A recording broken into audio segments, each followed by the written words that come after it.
There we go. We are live, gentlemen. As y'all know, I am Ashley Jacobs, founder of Cabro, Central Alabama Bigfoot Research Organization, and this is Expeditions for Answers. Basically, anything is on the table except for politics. We talk anything from Bigfoot to dogmen to other cryptids, urban legends, um, supernatural, paranormal, you name it, it's on the table. Tonight we are going to visit two different legends here in the southern area. We've got first the Beast Between the Lakes from up in Kentucky, and then we're going to visit the story of the siege at the Lockett Ranch in Taylor, Mississippi. Gentlemen, I know some people may recognize Gary from my show before, but go ahead and introduce yourselves, if you will. I'm Gary.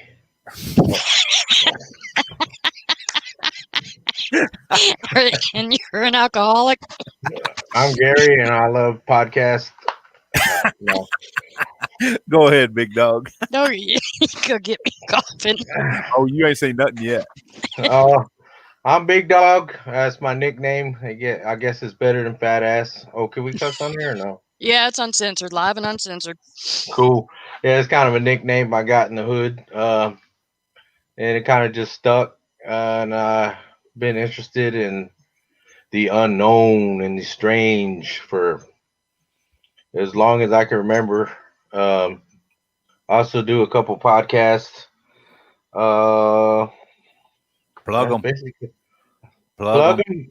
Well, my personal one is the Big Dog Random Show, and I'm a co-host on Mysterious Woods with Ann Walls. And me and another buddy are working on one. If I can ever get him to stop procrastinating, but that one's gonna be called Big Mysteries because we're both big boys. So that's what we're working on. Well, your interest in the unknown and strange definitely describes why you're interested in a friendship with Gary. Exactly. Woo! Yeah, you said you was going to go hard on me tonight. I'm ready, buddy. Taking the gloves off. Okay. No holds barred. Where to start? Most everybody that follows this channel probably knows me from my channel. I am Gary Spikes, the host of Poor Boys Paranormal Podcast, the founding member of P3 Productions, multiple podcasts and shows, been doing cryptid investigation and paranormal investigation for a little while now. Intimate story time lover, if you want to put it that way. Love hearing a good story from folks and love searching out the stories, and that's what we're going to talk about tonight. Would love to hear your comments, and I'm sure Miss Ashley will I'm gonna have to pull up another screen. We'll be mediating with them, but folks, hang on because tonight's show is going to be interesting. We got a lot of stuff to push out. Oh yeah. Well, let's see. As far as the East Between the Lakes, I want to hear what y'all think about it first. Well, what is that? I don't know what that. I haven't followed that. Supposedly dogmen. Okay. Yeah, big dog. The LBL. Yes. The deer hunter, the archery hunter that got ripped apart back in the 70s and 80s, the family and the travel trailer that got ripped apart back in the 70s. You've heard the stories. We've discussed it on some of our stuff. I thought it was the 80s that the family was ripped apart. Believe it or not, I have never got confirmation except through secondhand stories of that. Even pulling up records of that area, I have a good friend from the South Texas Bigfoot Association. What's Don's last name, Big Dog? Don, he lives up in Tennessee now. Summit, or was it Summit or Summit, or you know who I'm talking about? He runs with Gabriel and all them a lot. Yeah, Schmidt, I think. Don Smith, thank you. Yeah. Matter of fact, I tried to get him on here and he was working tonight. Don, if you're listening to this, we need to get you on because you're like the expert on the LBL. He was the one that verified that it did happen. I just could not pull down, exactly when. Oh wow. Yeah. The 70s, I believe, was the hunter. no, the 70s was the group of college kids from, was it Murray State University that's out there? I think so. And it was, just a group of guys that were out there having fun. They had one of the little VW bus vans, and they started hearing all that strange this and that, and then started seeing things, and they finally figured, we're going to take off and run. I've got notes since that story is actually pretty much new to me. But yeah, they hightailed it out of there, and next thing you know, they're actually getting stopped in their tracks. The VW bus was getting stopped, and they just kept hammering down on the pedal and went flying off. And when they got back to campus, they said that they found like 3 or 4 marks over the engine cover in the back that look like claws. It's kind of interesting. So the dog man was stopping the Volkswagen from going forward. That's according to that story. That this is one that was actually reported, I believe, to the wildlife service out there. Well, those things only got like 30 horsepower, so. Yeah, it's like a Flintstone van. And then if you got it full of through the bottle or you got bottom. it full of guys, a bunch of dudes in there, and then a pebble could stop that wheel from rolling. But so there was claw marks on there, you were saying? Yeah, they said. Let's see. Are there any pictures of that? Of course not. I mean, this is the 70s, Oh, they didn't have iPhones back then. Nope. Nobody, and it was before people carried cameras with them everywhere they went and Carried a big all that giant. good stuff. But I think I would have found, if I had claw marks in the back of my vehicle, I think I would have found a camera and made sure that I did. They had cameras back then, because I see a bunch of pictures of my older sisters and brothers with big giant afros and disco clothes. So they could have taken a picture. What are you talking about, big dog? That was me and you last Halloween. At the Soul Train. Hey, I will get down on some Soul Train. You ain't never seen a fat boy move like me. Oh, well, I know that there's video evidence of me doing my dance. So. Yeah. Well, they're starting to give away free Whataburger now. What? Yeah. When did this happen? Like last month. We need to sign up, man. Sign up for Soul Train. Oh, what? Soul Train is giving away free Whataburgers? Yeah. Didn't you hear that? No, that's new to me. Sign me up. Sign me up. There's an ongoing joke, Miss Ashley, about me and Big Dog and Whataburger. He says I'm the only person he knows outside of him that's drove 400 miles just to eat a Whataburger. Hey, I used to be that way about Crystal. So Crystal Burgers. Yeah, it's a home thing. When I wasn't living here in Alabama, it was hard to find anywhere else, and I made sure. I mean, we'd pull in at midnight. I'd drop my stuff off at my grandma's house or wherever we were staying, then shoot to the nearest Crystal and grab me a 20-sack. That did not sound good. That sounded like I was talking about some trees. Whoa, what kind of burgers? No wonder I ain't heard of this place. The Crystal burgers were for after the 20-sack. Munchies kicking in. Making myself sound real bad right now. All right, Beast of LBL. Okay. I got to focus here because we got a lot of information to put out. Yeah, and it was in the 80s. As far as like what you were talking about, Gary, with the motorhome and the family that was massacred. Basically, it's family members were found half mutilated, covered in blood everywhere inside the motorhome. Yeah. And the young daughter's half-eaten body was lodged in a tree. And there were distinct claw marks that did not match any known. What? Yeah, buddy. I had to Google it. It's like White Castle. Yeah, basically. Okay. Sorry, Oh. I had to know. I No, had you're to good. know. You're good.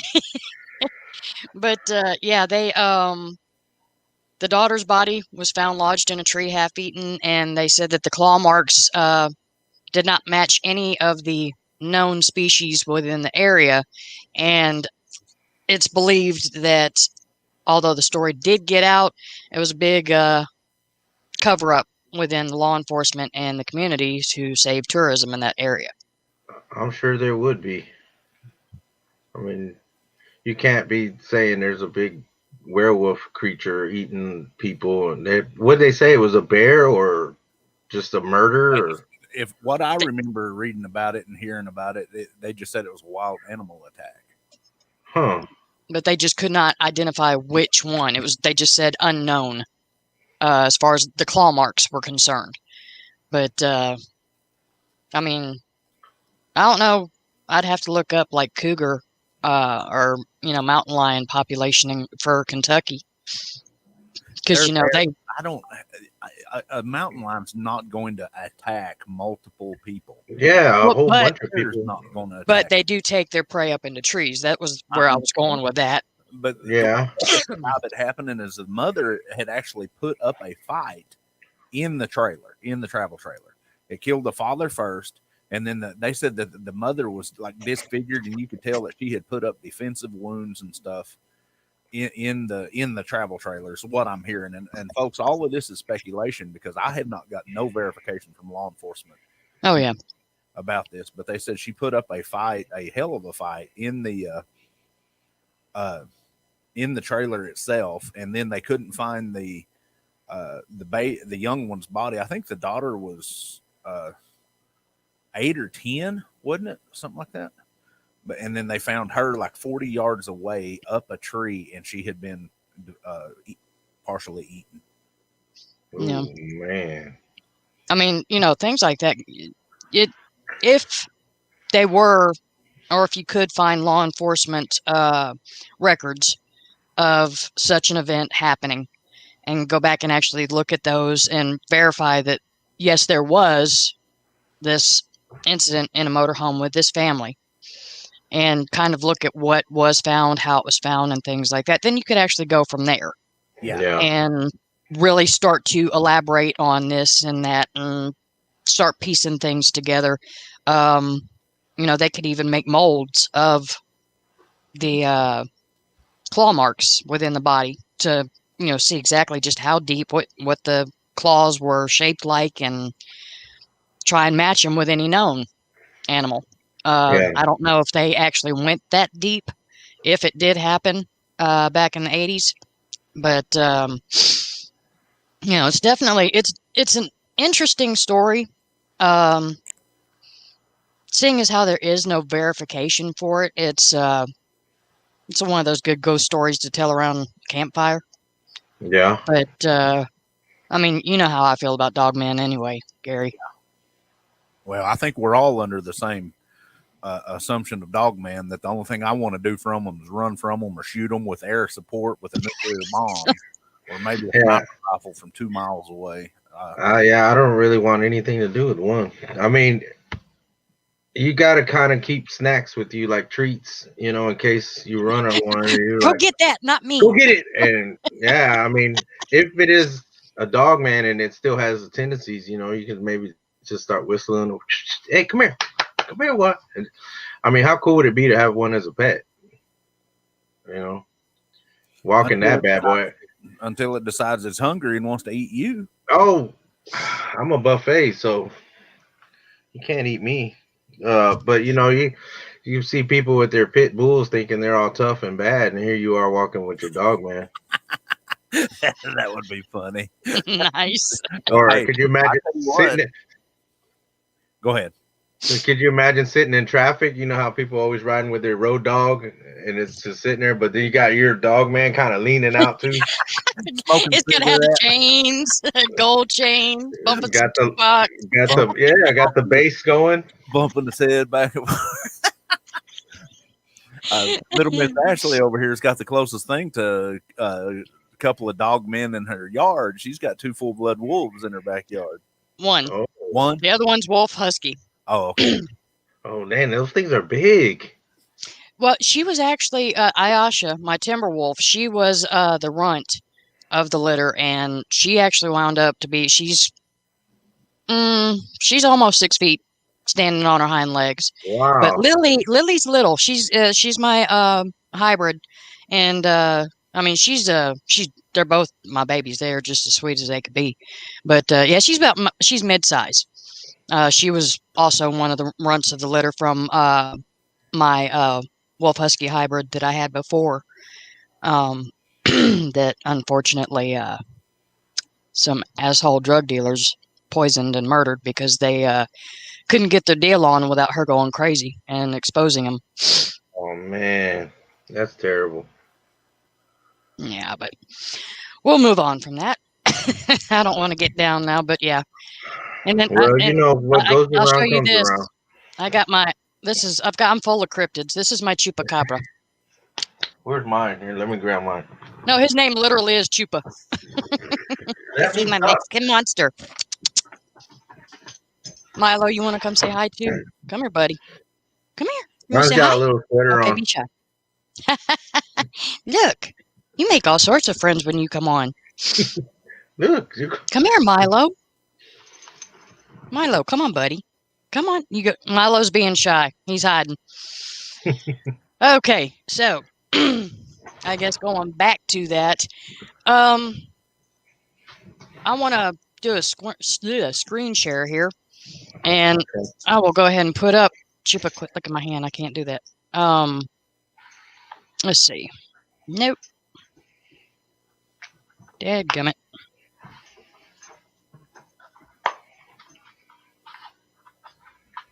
Okay.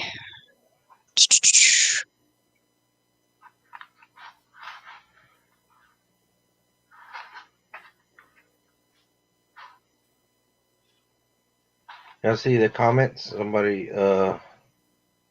put a comment up. It says, "I can't see any way Dogman is it ought to be a natural creature."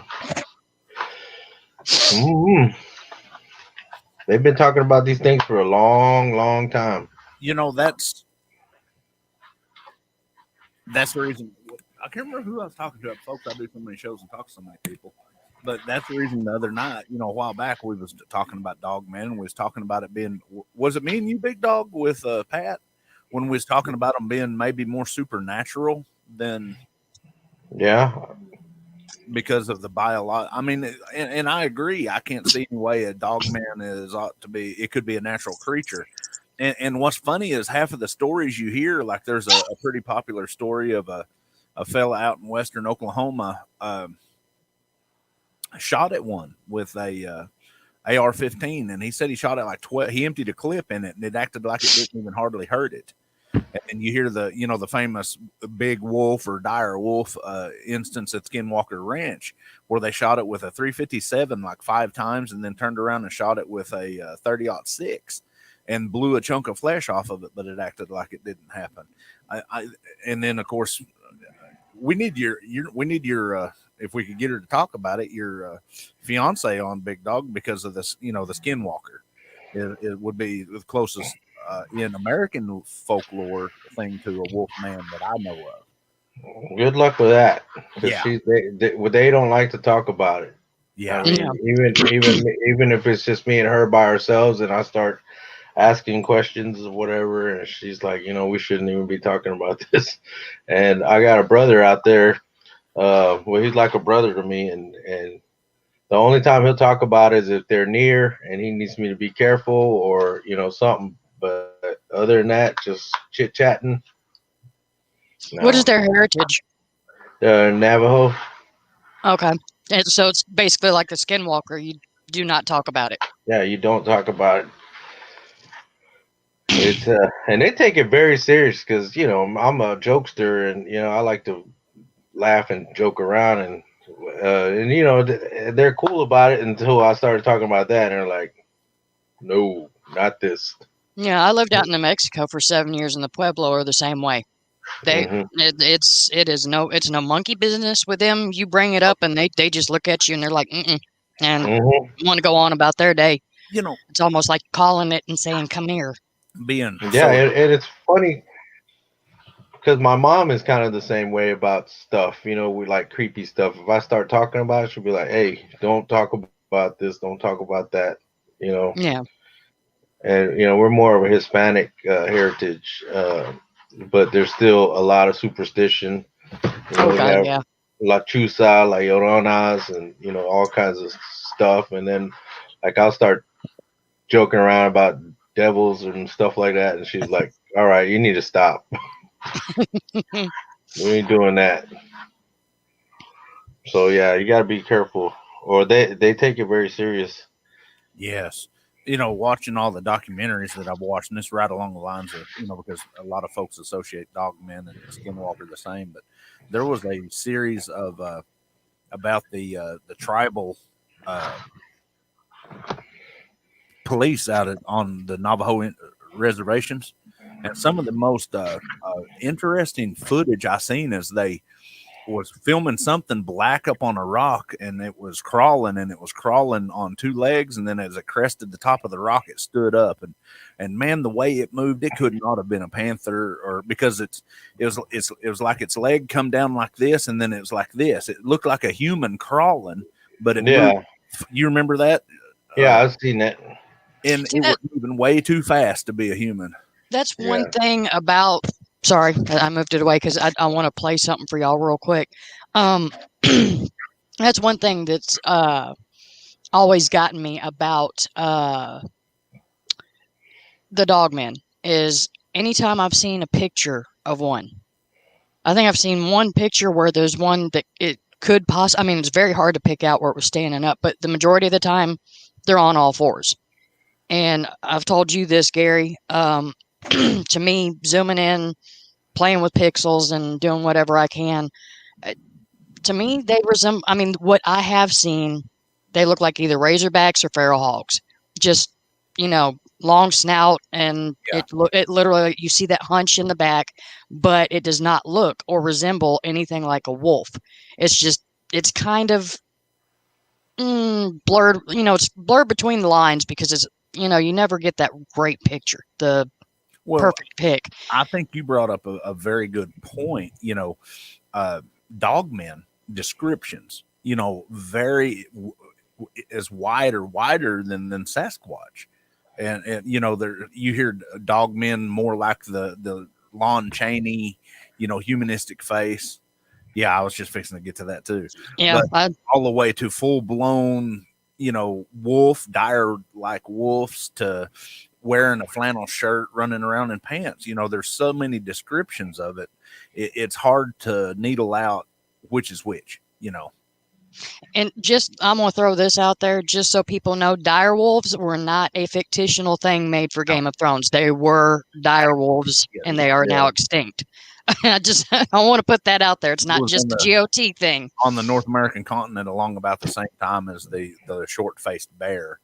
Up to I think the second ice age, up to 30,000, 40,000 years ago. I think, but somebody correct me if I'm wrong. But Well, and shoot, somewhere with these, even with wolves these days, some of the ones I've seen, it looks like they're on a comeback. Like there's some hmm kind of dire wolf gene that has I, popped I, up somewhere yeah, because I've seen wolves that are pretty much, I mean, you've got a human sitting next to it, and this thing looks like a horse sitting next to it.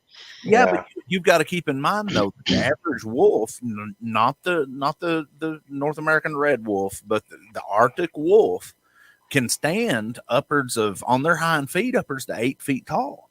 They Oh, can yeah. be 4.5 foot at the shoulders and weigh 250, 300 pounds. Folks, you're talking a head that big around. I mean, Yeah, they're hmm because your gargantuan, average gray wolf is, and red wolf, gray wolf is what, 200 50 pounds. to 80 pounds? Oh, yeah, I'd say bigger than that. I mean, your girls are your girls small compared to the one I seen. Lily's 50, and I think she's close to 90. She's a chunk. wow. But okay, let's go ahead and Yeah, we address got Barry's question there. Are skinwalkers more or less west of the Mississippi? I've seen a couple of odd things here on the farm. Makes me almost wonder. I would say they're pretty much everywhere. yeah, just different names. because Mhm. there Nation. was there was tribes all over the United States and Yes. tribes in Mexico, tribes in Canada.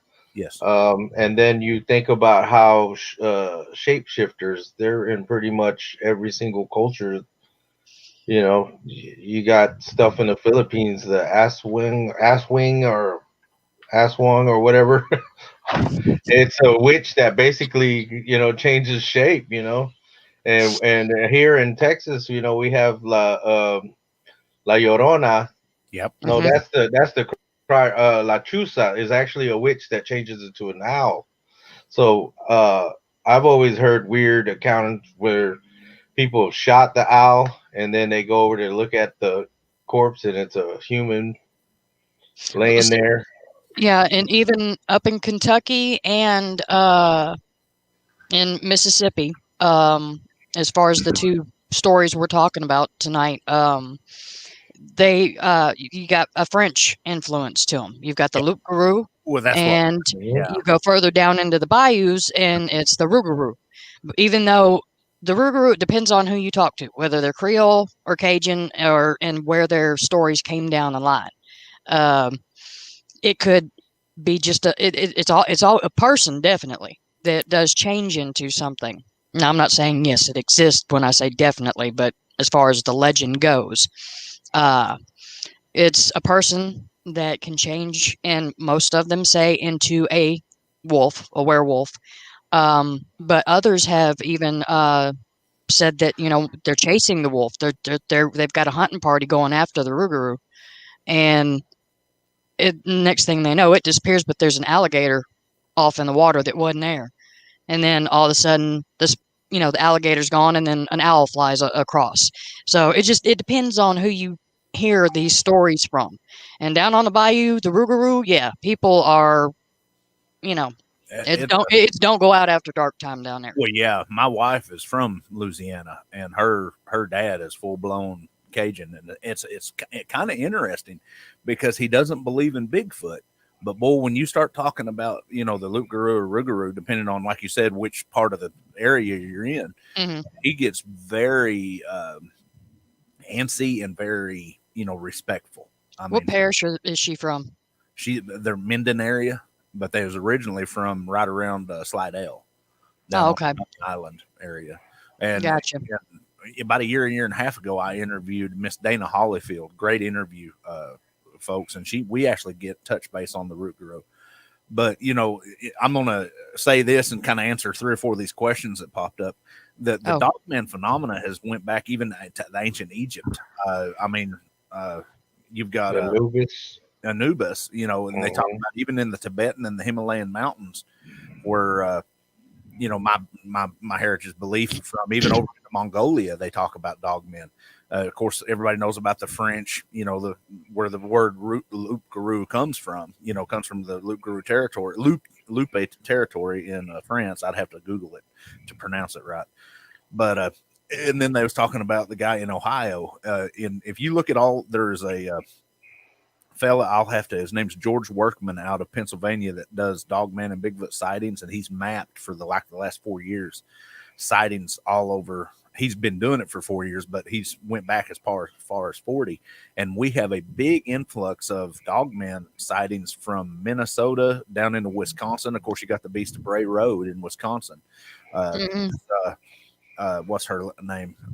Godfrey is her last name. That wrote the Beast of Bray Road. Interviewed her.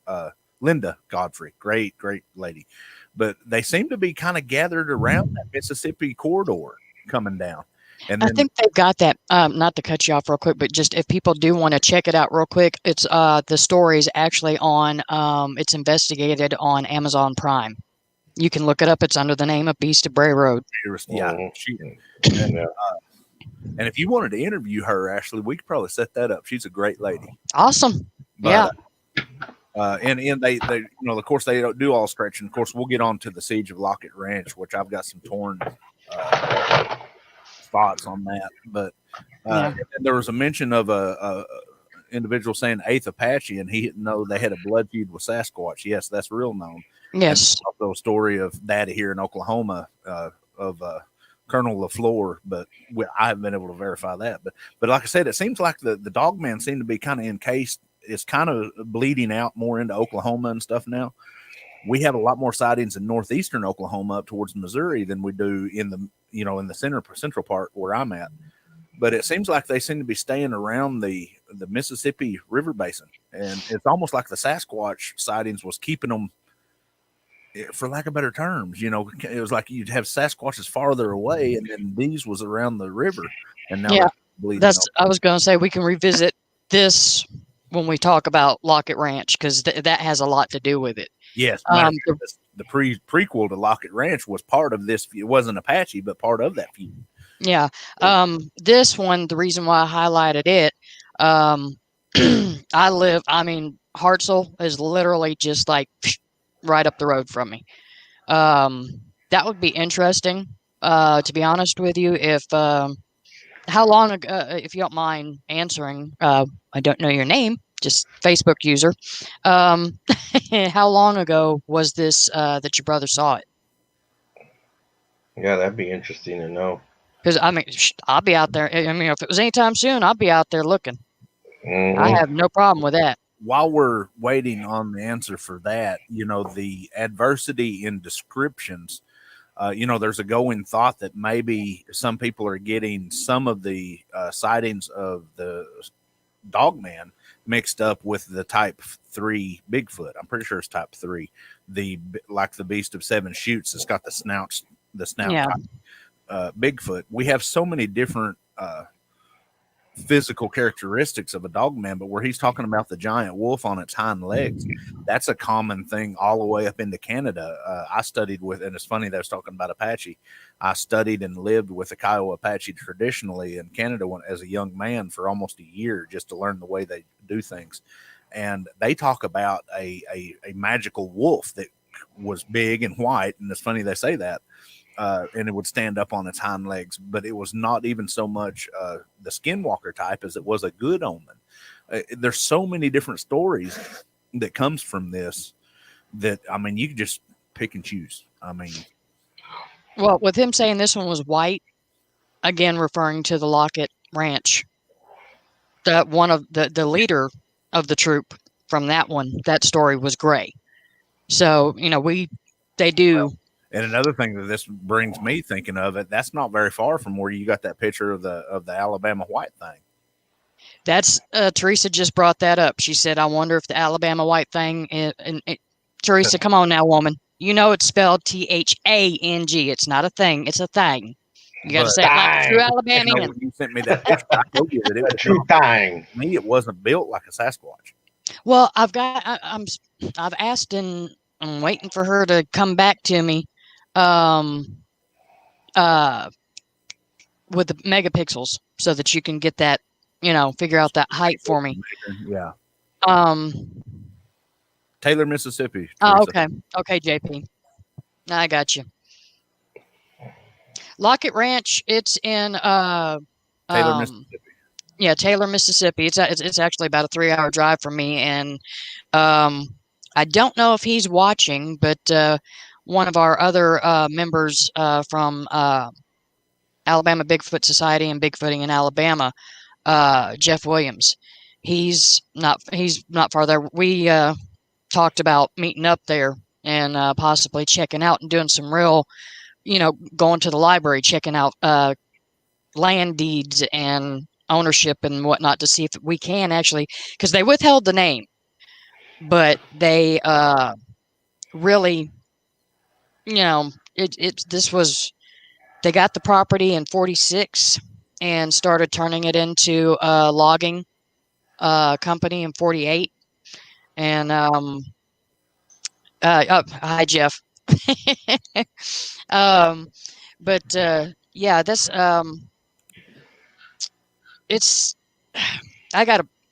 What do y'all want to go ahead and jump over to Lockett Ranch? Let's just go everywhere. Let's go everywhere. Well, you guys got to. I hope this plays right because it's hilarious. This. Go ahead, tell me. Blow into your microphone for a second. What's that? Just kind of breathe heavy into your microphone for a second. Nope, that's not it. Oh, is that too much? No, I was just Are you getting feedback or blow something? out exhale out of your nose, please. Me? No, Ashley. Oh, I am. Weird. Okay. Want you catching something? Yeah. All right. All right. Y'all got to listen to this. This is, anybody can look this up on YouTube. It's pretty much the first video that pops up when you type in the siege at Lockett Ranch.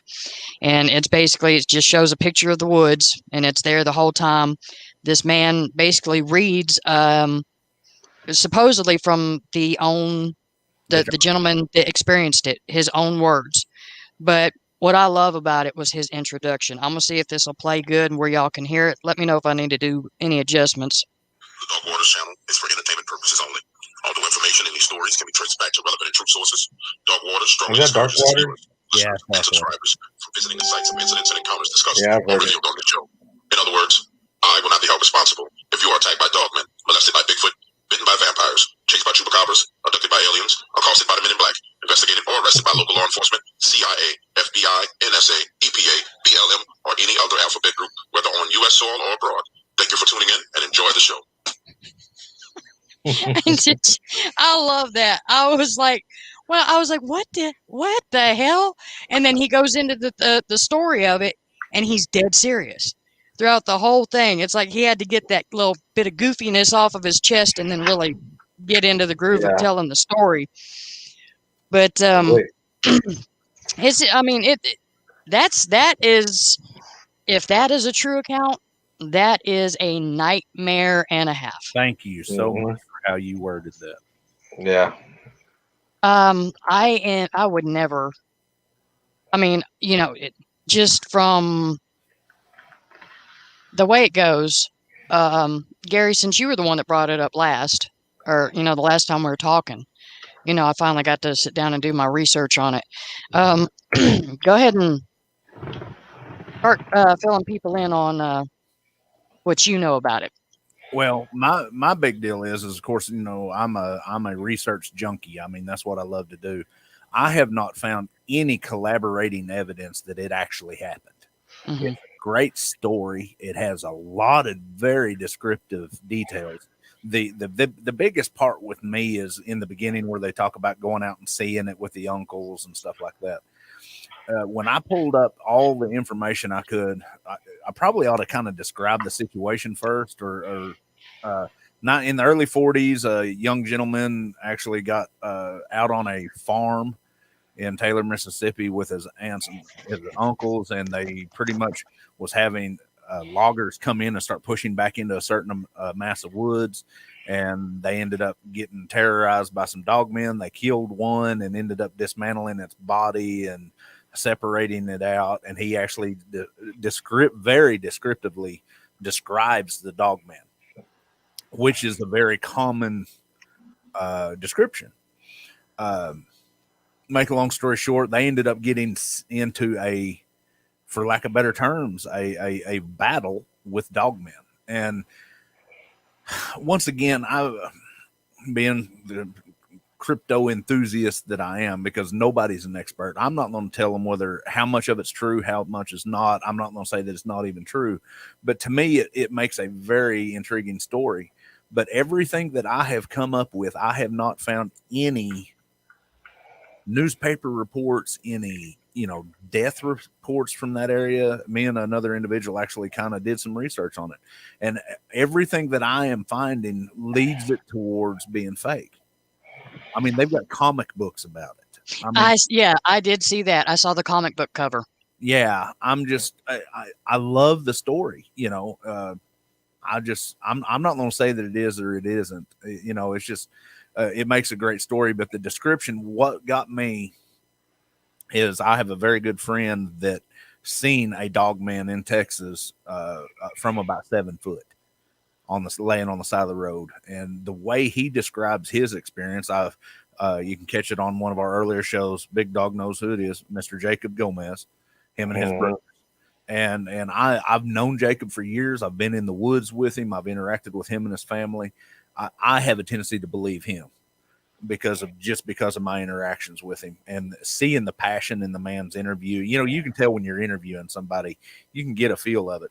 But he actually described very closely to what these things they described in the Siege of Lockett Ranch, and that was not a very popular story back when we did this. But anyways, make a long story short, the story is exceptional. I love listening to it. I still listen to it now, but I have not been able to personally find any correlative evidence, hard physical evidence that it actually happened. You know. Yeah, with you saying it being a great story, I told someone the other night that, you know, if it's just a story, it sounds like a Stephen King book.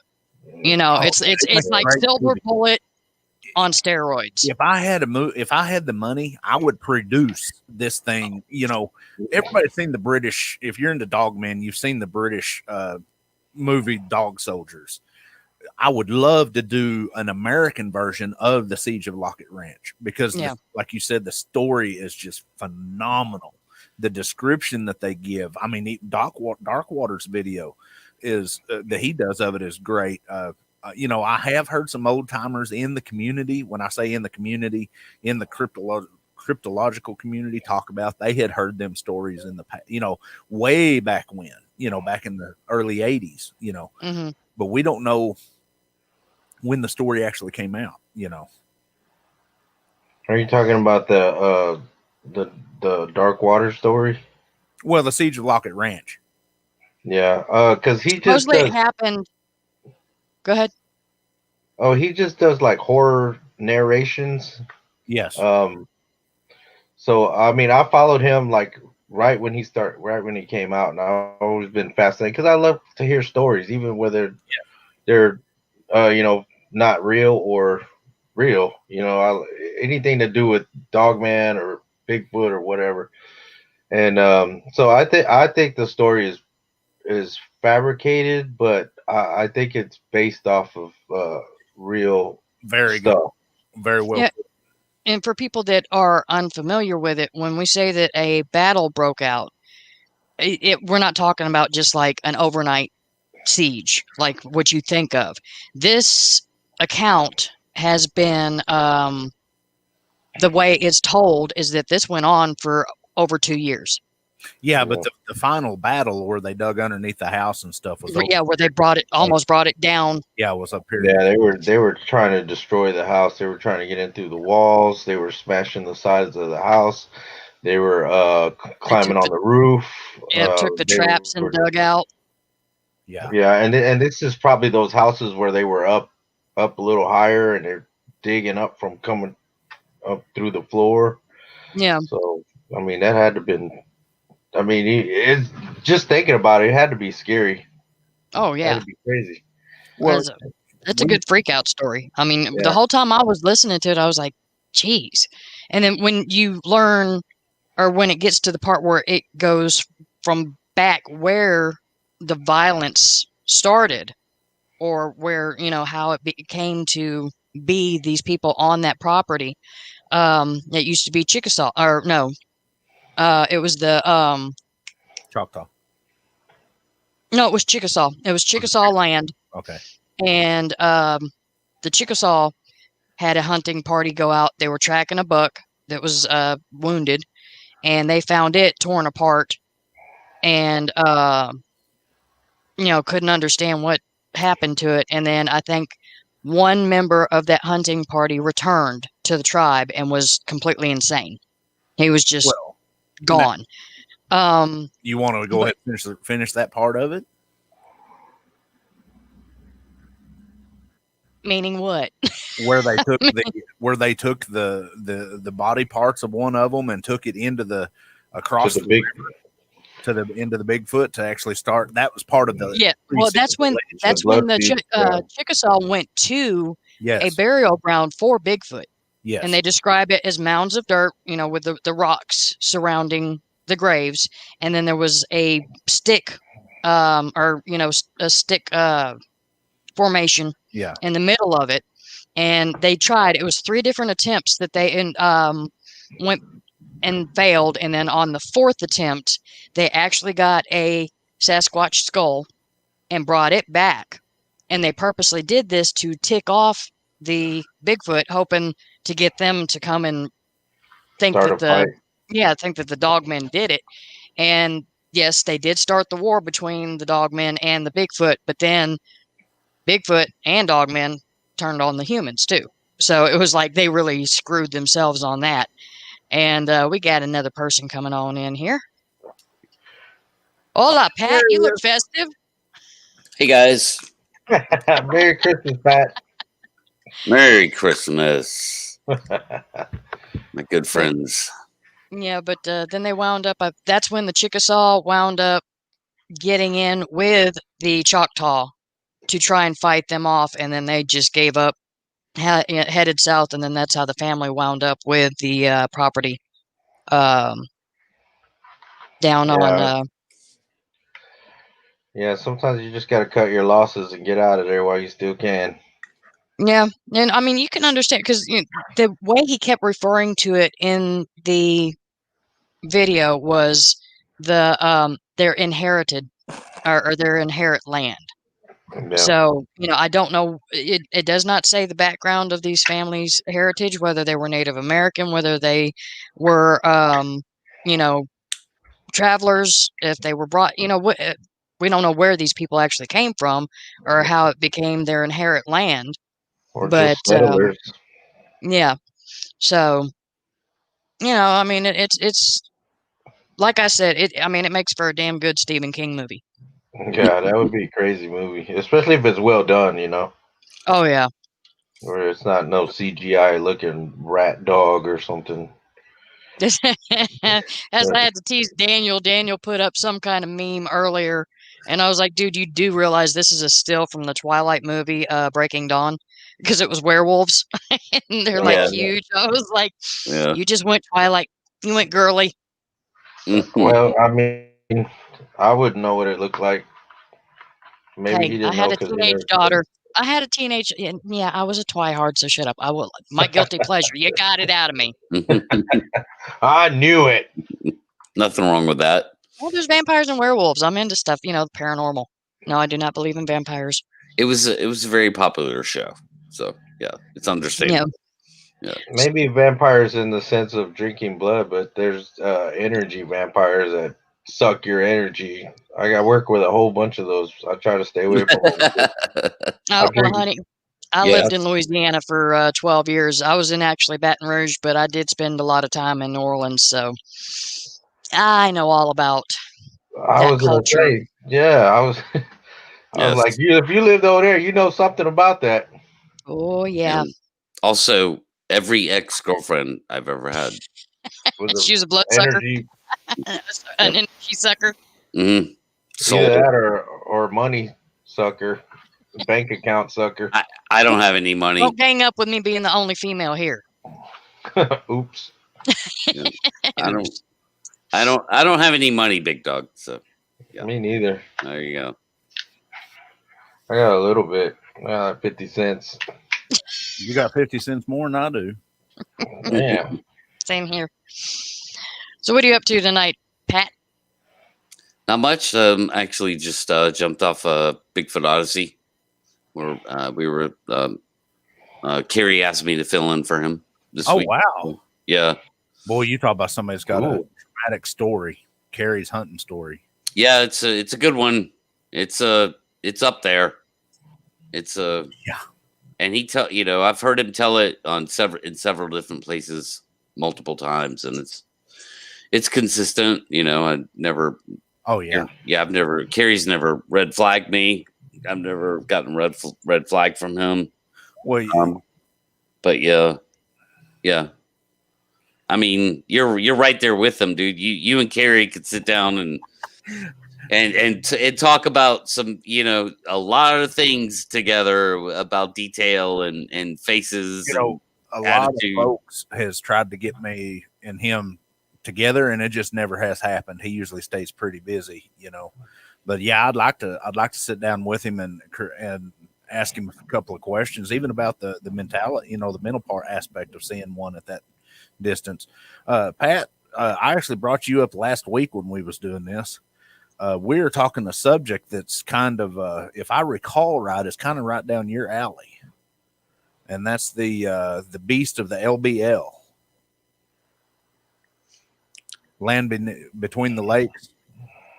We was having some conversations on that about the little girl's body getting found in the tree, and the family getting ripped apart in the travel trailer. That was no, that was it was you, Happened in me. Kentucky. That was you, me, and somebody else. I think that was you, me, and Ashley last week. Yeah. And I I think we did don't, bring that up. That's I don't, right. I don't know anything about that. That was my part. Who was the one that I mentioned that knew a lot about that? I don't know, but it wasn't me because I was the one going, I don't know anything about that. Okay. I'll have to go back and watch the show now. Yeah, I've talked to so many people. I don't know how people like Wes Grammer and all them guys do it that talks to hundreds of people. It's like no kidding. Almost get a roll of memory photograph. Yeah. I'm starting to feel like that with our talk show circuits. Yeah. The way we're hitting. I mean, well, yeah, I got asked the other night, how many nights a week are you going to do this? And I said, well, it's getting to be about 6. So. Yeah, and I agree. I mean, like, you just caught me off guard where I had to think. I knew I didn't know what you were talking about. I knew you was involved in the conversation, though. But I actually had to think and rewind and go back through the show and pull up mental cues to go, oh, no, that was you guys were talking about it. And I was like, I don't know what you're talking about. I know I mentioned something. Yeah. I'll have to go back and watch that. It probably was Don Smith. We were talking about it, though. If you're talking about, like, some people got killed, yeah, or, I remember Ashley was telling the Dogman story about the guy that saw his buddy get killed, and then that's when the land between the lakes thing came up. Yeah, we had a question submitted. Yeah, and we were just kind of talking, and I was the only thing I really had to say about that is, I just there's a lot of urban legends out there. Yeah. And like the guy that got folded in half in his truck and all that. I heard that one. Yeah, a lot of people have from a lot of different places, but never from the guy that was there. The guy who got folded. Yeah, or no, his buddy who found him. Well, and that kind of falls back onto what we was talking about earlier of finding the actual, newspaper reports and the reports. Yeah, documentation. And also police reports. Yeah, I'm sorry. When people fucking get killed or go, sorry. Can I cuss on here? Yeah, we're uncensored. Okay, because I knew you'd be on the show, Pat. That's why I went ahead and put uncensored. I knew F-bombs were coming. It's like the 2 Live crew of the cryptid world. Either that or the Andrew Dice Clays. Right. I'm just gonna go with what Big Dog said. Like, that's gonna be my new thing. There you go. But yeah, when people are killed, murdered, and especially when there's a body, the police are involved. I'm sorry, there's no way around that. Like, try and find a dead body and see if the police never get involved. It's gonna happen. So, especially if it's someone and so there would have to be police, sheriff's reports, documentation, stuff like that. Anyway, that was my only point. Yeah, that was one thing that I was telling them before you came on, when I was actually, looking things up and doing some research on it. When it came down to the massacre of the family where the little girl was found up in the tree, it goes back, and when it starts talking about documentation, it says LEOs hit it and made a cover-up so that it didn't ruin any kind of tourism in that area. So with something like that, you just kind of got to go. Yeah, but if you're that family, you're not accepting that.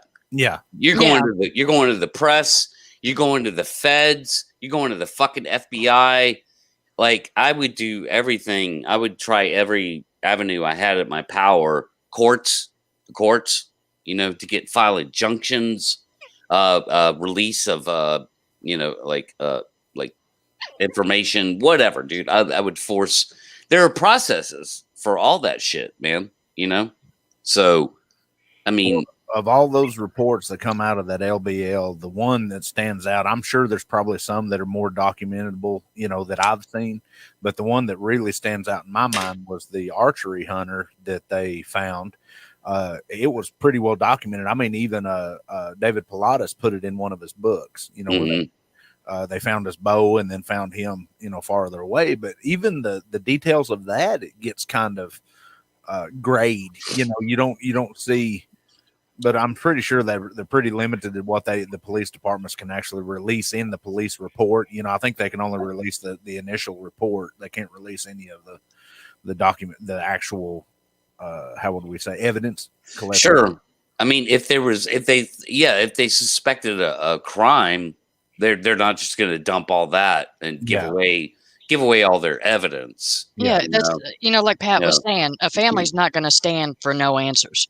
Exactly. And if you're going to tell me it was an animal attack of some sort, and then people start throwing this dog man thing around and they're hard to kill, I'm going in with 308. I'm going in with 50 caliber. I'm going in with RPGs. RPG. I mean, I'm going in Yes. Arnold Schwarzenegger style. Okay, we're going to pull full commando on this. Predator drones. Yes. And it's there will not be a dog man left in that area. If a tree's left standing, they'll be lucky. That's another thing too. I'm not for sure, but I just know what I've done the research on the Lockett Ranch. But I know personally the LBL. I've camped all up through there, taught survival schools. It's beautiful country. It's rough country, but that area goes way farther back than the beast of LBL. I mean, you're talking the War of 1812, the Ohio Valley River Wars. All up through there. There's cemeteries all over that place. That you're even talking even to the Civil War. There's cemeteries all over that place, but there's things they talk about, other things besides the beast of the LBL. They talk about almost like a flying animal. When Big Dog was talking about the La Jota, in Oklahoma, we call them the Cherokee, call them the Stigini people. Mm-hmm. But they talk about La Chusa, excuse me. They the Jota is gay or whatever. Yeah. What you're saying? That's what I was about to say. La Chusa, whatever. I thought it was Joto. Something. Yeah, Joto. Yeah. Well, at work, it's everything. But they even talk about a flying cryptid, almost similar to the Jersey Devil. Bat Squatch. Yeah, Bat Squatch. Yeah, they talk about all kinds of stuff in that area, and I'm telling you, there's areas. I've been all over this country in the woods, and there's areas there that gives me the willies. And I find serenity in the woods. I'd a whole lot rather be in the woods as I would around humans. But there's areas there that kind of gives me the spooks, and it's thick. I mean, it's the biggest thing for me is all the mines and the caves. That's the biggest thing for me is that place is laced with cave networks and mine networks. And then once again, Pat, me and you talked about this. What is the deal with we have all these, the missing, the 411 stuff, and it all seems to gather around that cave networks. It's weird. Yeah, it is. I don't know. Some of that stuff is questionable. I don't know. It's like you could take one little thing out of, and leave one little detail out of that story, and it changes the story completely. Yeah, it changes the whole dynamics of it. And it becomes demonic, it's or something. And I've found cases. That's why I'm kind of on the fence with the 411 stuff. And the narrative there is that I found cases, and some of them, the bigger cases, where shit was left out and never fucking told. Like especially Dennis Martin case. That one is a clear-cut example of like false narrative when presented in the 411 platform. They didn't go down anything like that. It just didn't, So, because that's a famous case in the SARS world. Yes. Well, because I'll tell you one thing that gets me those. Okay, we have when we're doing Bigfoot research, and we find what we call or what we believe to be the actual structures, that have the credible TP form. I won't say credible, but a definitive TP shape. You could tell it's not just been pushed over. It's not weather. It's not a bear rubbing on it. Whatever. But then The dogmen have these daggum nests that are on the ground. I mean, that's what kind of gets me about them. It's like there's no. It's just that doesn't sit right with me for some reason. I don't know why. It's not like a den. It's just a little nest. Yeah. I don't know. Are you I don't talking need- about like the dog man makes little nests? Mm-hmm. That's what I mean. If you look, like, if you read about like the beast between the lakes, it talks about how people find these little. They're like just little holes in the ground with twigs and stuff, and they find tufts of fur. You know, I'm like, are you gonna? Well, bluntly, I'm gonna put it this way: has anybody ever been studied a pack of wolves? Have you seen how they sleep? Mhm.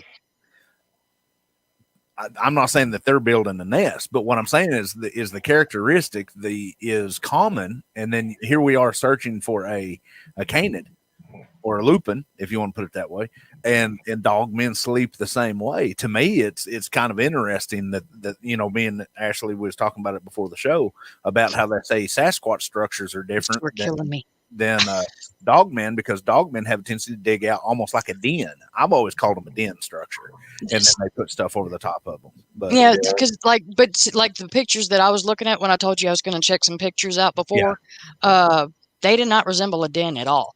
It was like you said, like a little cave, kind of an overhang, and then sticks. But then there were others where it looked like a giant bird's nest on the ground. see, to me, that's more conducive of actual Sasquatch. If you look at a primate like a gorilla, how they build their nest, like the mountain gorillas, they literally build their nest that way too. And that's the big thing. It's like Pat was saying, there's one little detail, it could be, there's so many different things in that area. I mean, we haven't even got into the goat man of the area, or Lord, or what do they call the bear? bear man, pig. Well, they got a man, bear, Bear pig. man pig. Man, bear, pig. they got something out We're there. just They going to call take all the animals and squish them together. That Yeah. sounds like what is that island of Island Dr. Monroe. Thank you. There you go. But they've got what they call bear squatch or something out there. Then they got another one that looks like a Sasquatch, real broad in shoulders and hair everywhere, and he's got curled horns. I mean, you can pick and choose anything you want in the LBL area, and it's there. I don't know. Shit. Now, one thing I have seen like good pictures of in that area is Hogzilla, Oh yeah. or a Hogzilla version of Hogzilla, not the original Hogzilla. Pictures of LBL. Y'all need to. I'll refer everybody back to my episode with Mr. Don Smith from the South Texas Bigfoot Association. He lives in that area and researches out there quite a bit. And he sent me and I posted them on the show, some of the coolest pictures. They was taking pictures of some bison in that area.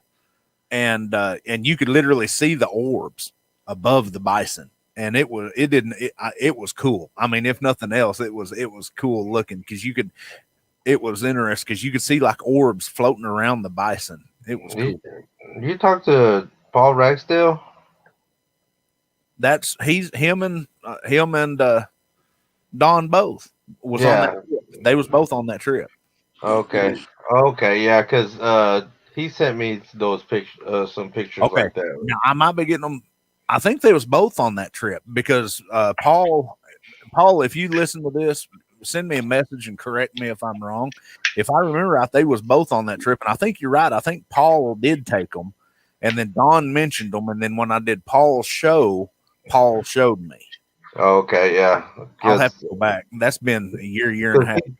He talked about that on the random show about the orbs, and how he believes that, or he thinks that there's a correlation, because when he gets pictures of animals, either on his trail cams or whatever, or with his phone, he sees like orbs around them. You might be right. It might be Paul, but I know Don was there with them, because all of the South Texas guys came up there. I think Gabriel was even with them that trip. Yeah, probably. Dude, I've never said this. I'm going to say it now. I've been sitting on this for a while. I have crazy fucking footage of orbs. Really? Like, yes, it's shit no one's ever seen. And I'll tell you, Gary and Big Dog, like fucking this shit blew my mind. Because the person that said they had that footage, I totally poo-pooed them. Yeah, and I it's was easy like, to do. I was like, you saw fireworks, or it was a drone, or I'm just thinking of all this stuff that could be.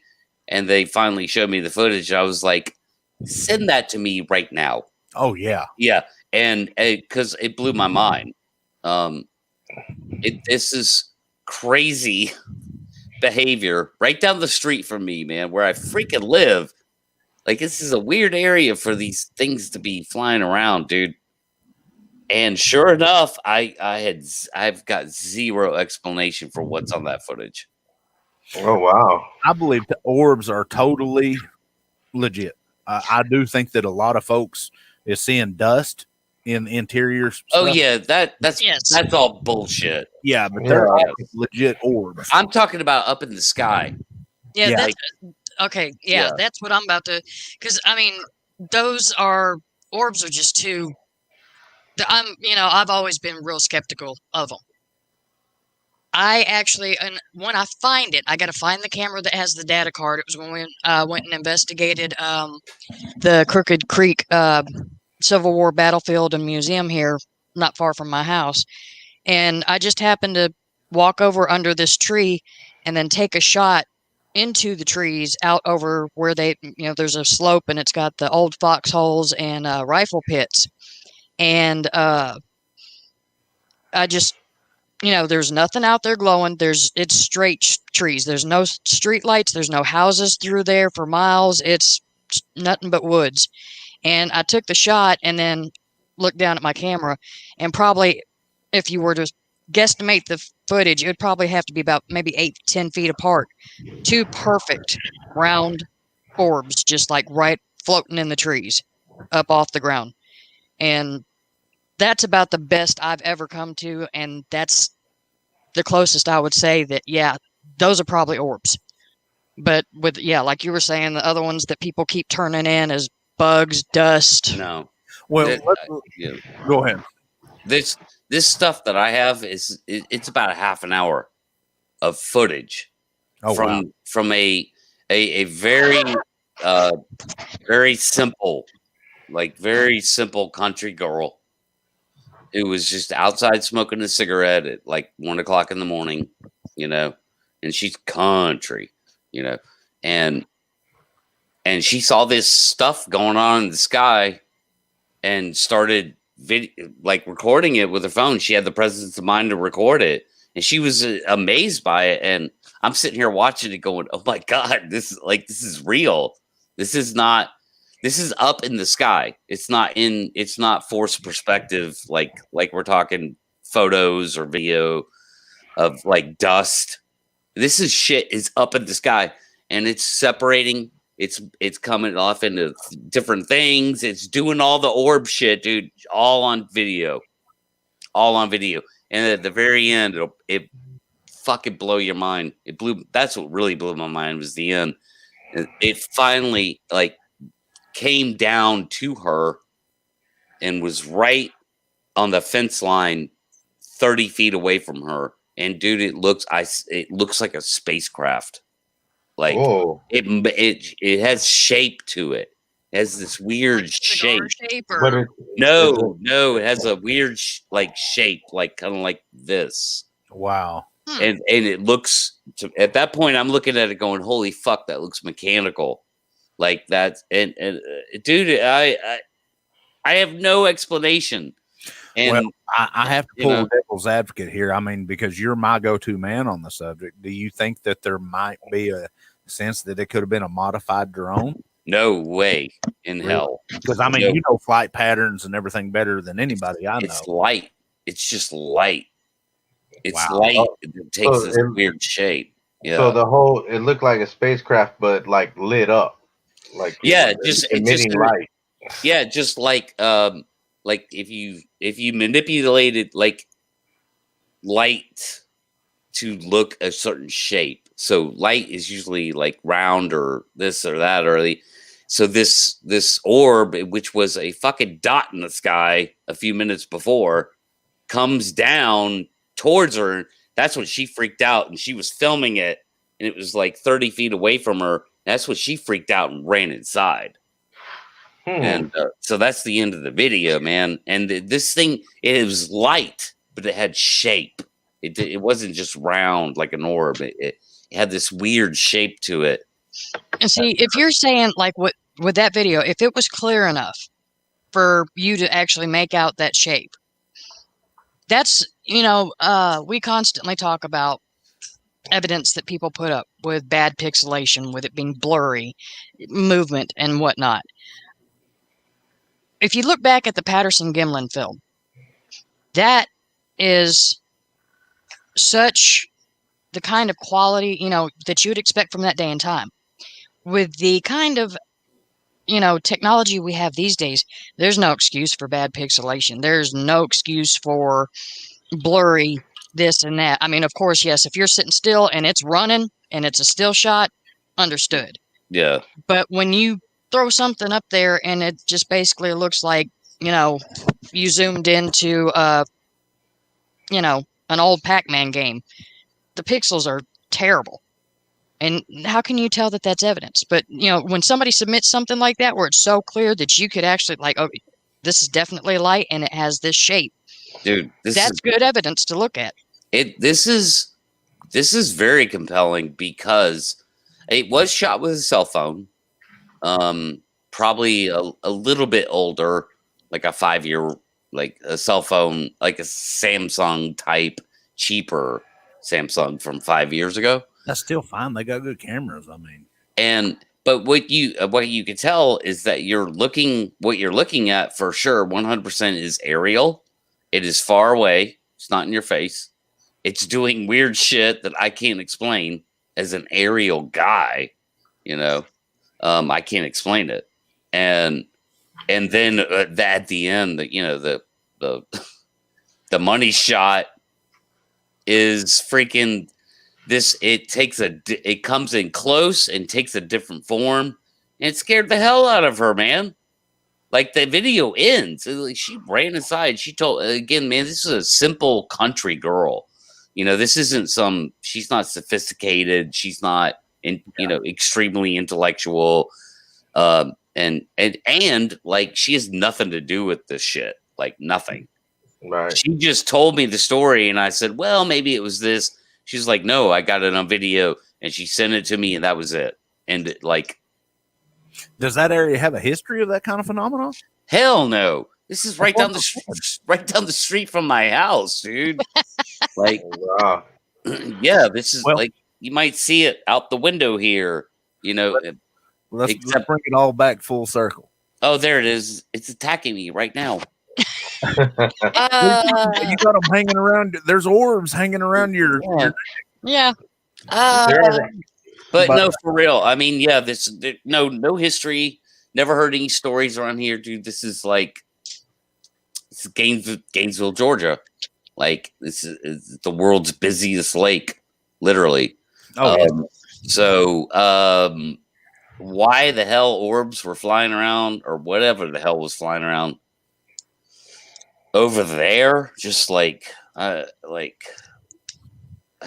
could almost see it from my front porch. I would feel like, it's like, I have no idea, man. I just have no idea.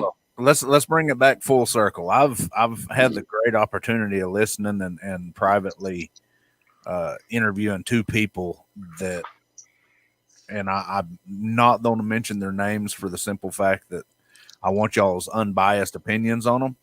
But out of an area pretty close to Miss Ashley, and she, over a period of time, the lady and then another lady involved in it, they was neighbors, has an ongoing habitualized group of Sasquatch with dogman sightings running with the Sasquatch, and has photographs and pretty interesting photographs of even orbs. saying that she has seen like the orbs following the Sasquatch, and the Sasquatch even like throwing orbs, and sees them in the trees. She sees them running around with dog men. And what would y'all's thoughts be on that? I mean, I'm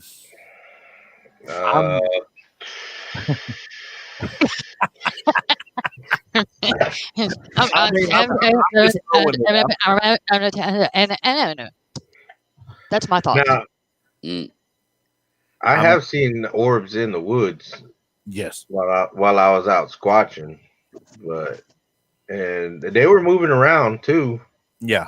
And back when I could run, I ran after one. Well, me and Brandon ran after him, trying to catch one, because to me it looked like somebody running around with a flashlight at first, because they had been talking about them. We're like, hey man, we're seeing these lights in the woods. They weren't calling them orbs. And I was like, man, it's probably just somebody out there squatching too, you know. And he's like, man, it's creepy though. You got to come check it out. So the area that you're talking about is very well known. It's probably more well known for orbs than it is for Squatch. Probably, but you know, I never even heard of that stuff. I didn't know anything about it, and I still don't. But so I went out there to check it out, and you know, it started getting dark, and sure enough, I started seeing these lights moving around in the woods, and I was like, man, that's some dude out there. Let's just go there and, you know, check him out or whatever. So we started getting closer and closer, and these things would just move like behind the trees. It was like ground level. It wasn't up in the air or nothing like you were describing, Pat. These were like, that's why I thought it was a flashlight, because it looked like, you know, human height, you know, moving around. So we started getting close. Was that on the dead end road, or was that over by the pond? That was a dead end road. Yeah, see, that area is known for that. Yeah, but you know, this is like 2012. Yeah, and it's funny because people are like, "Hey, I know this cool Squatch spot we can go." You know how Squatchers are; they have like names for their little secret names. They're like, "Hey, we're gonna go to Broken Tree Road or whatever." And we go over there, and I'm like, "Yo, this is a spot where I seen them lights in the woods. Like, you've been here before?" "Yeah, years before you've been here." You even knew that Squatch was in the area, wasn't it? Yeah. Yeah, that whole area is, I mean, that area is riddled with, you know, you're talking way back there. The Texas independence was all fought in that area. I mean, folks, we're talking about like Goliad and well, I'll say it, Sam Houston National Forest. I mean, it's well known, and then that's not including the Native American side of things. Yeah. But I've always wondered, you know, I've heard a lot of stories of people saying that Squatches and orbs are, you know, kind of run hand in hand. I've seen a lot of orbs myself, you know, but I've always taken it more for the spiritual side of things. Yeah.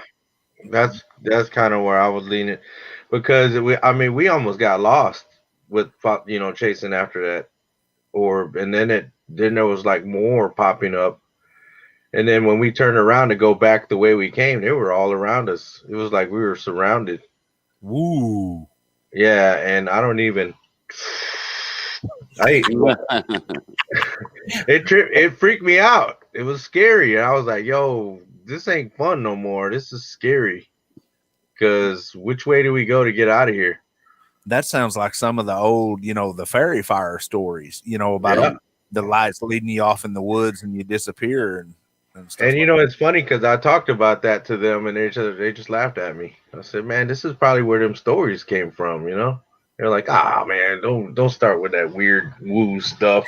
Like, what do you mean don't start with that weird woo stuff? What is that? We were chasing. If it's I could see that coming. Yeah.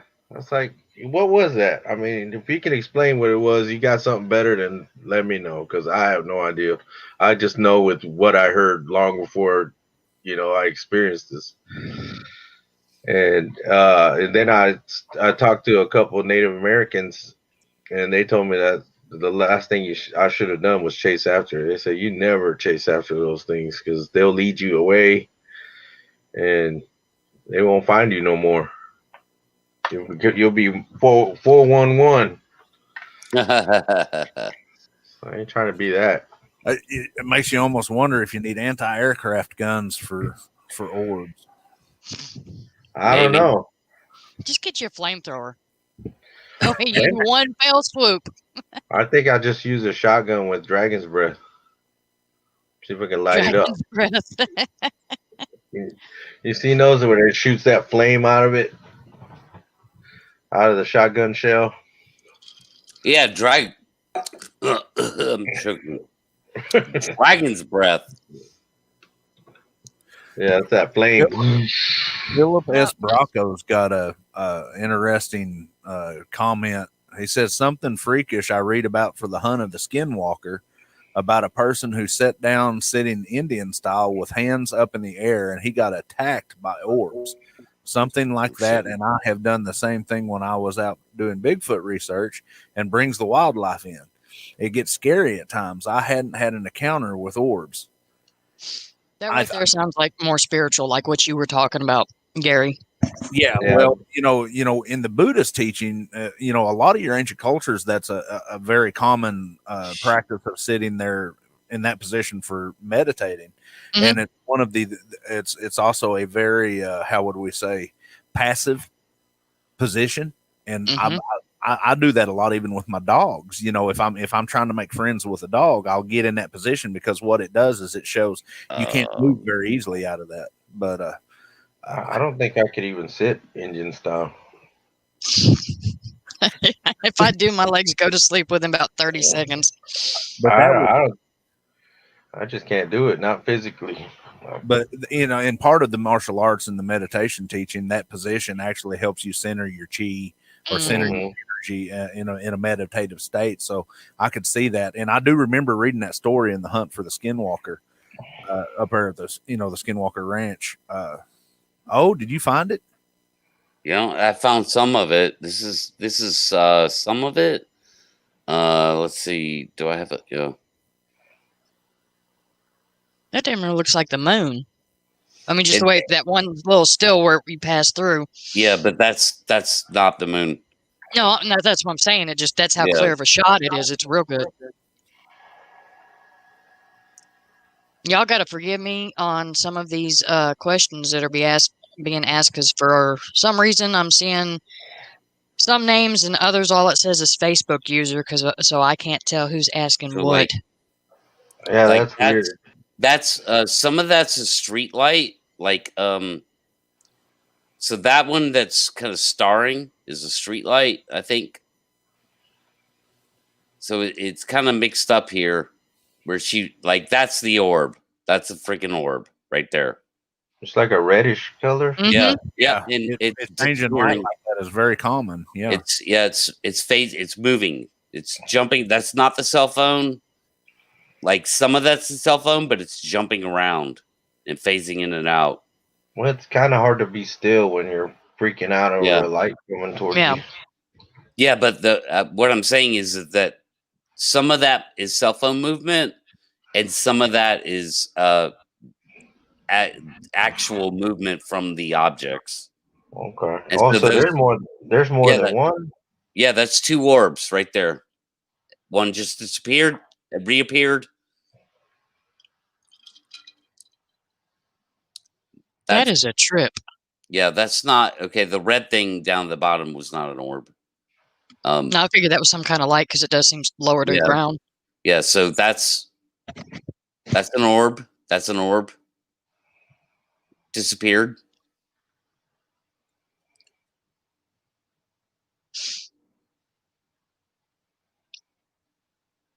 Or I don't know. Hell, maybe that is an orb. I have no idea.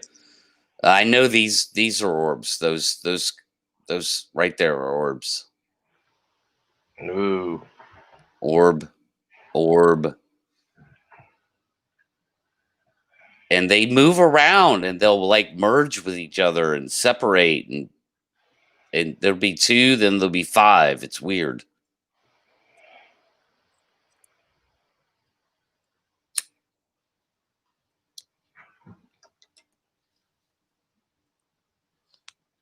And you can hear her walking around. Sometimes she'll be like, oh, that's the same clip. So stop sharing that one. Sometimes she'll start talking. You hear her. She'll be like, "Oh my god," like stuff like that. So it was very genuine, and I knew her very well. So like she was not full of shit. I can tell you that right now. It'd be like me telling Gary he's full of shit. That I ain't gonna do that. I know Gary's not full of shit. I knew this girl was not full of shit. Like she just told me what happened, and that she had it videoed. Yeah, that's like what me and Gary were talking about, whether we preferred to do these live video chats or, an audio podcast. And I said, I prefer the live feed because you can see the passion, you can see people's expressions, how they react to what Yeah. they're, and you can get a good read on their bullshit meter. Yep. If they're feeling something, or if they're really, whether at least they believe that it happened, and it comes across, to something more where you can tell if somebody's full of shit or not. So, Yeah. Pat, can you see my comment?